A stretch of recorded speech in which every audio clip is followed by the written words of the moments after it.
تحية من الجزائر وكل الدعم إليك يا سوريا. سوريا كلنا شهدة كرامة عينك سوريا. الجزائر أول فريق إنقاذ يصل إلى سوريا. وصل فريق الإنقاذ الجزائري أمس محملا بالمساعدات لسوريا، وغادر فريق من جهاز الدفاع المدني الجزائري البلاد مساء الاثنين متوجها إلى سوريا للمشاركة في عمليات الإنقاذ والإغاثة.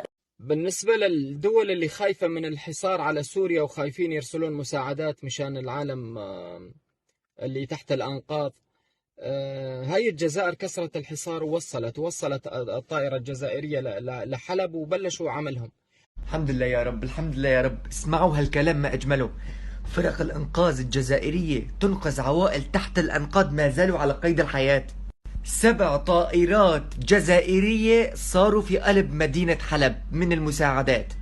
تحيا الجزائر ويحيا الشعب الجزائري. وأنا بكل فخر بقول أنا اليوم وبكرة ومبارح وكل يوم جزائري.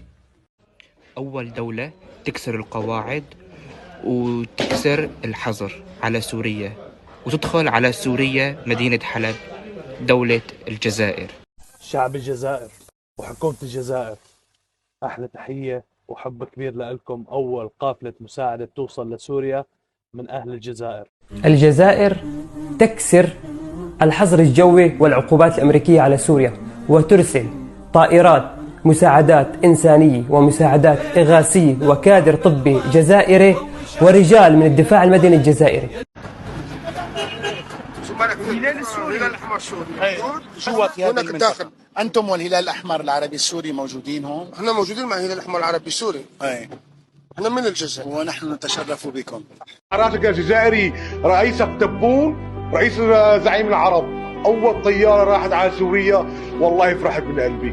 والله هذا التاريخ يشهد، لو ولدكم يشهد. الجزائر وقفت مع سوريا، وقفت مع فلسطين، وقفت مع العرب كلها. هي الجزائر تحيا رئيسها وقائدها وجيشها وشعبها، ويرحم الشهداء. وتحيا تبون، وتحيا تبون، وبالقلب نفديك يا تبون. بالك على بلادك، على جارك، على أولادك، على أرضك هاي الطيبة، على سوريا الحبايب.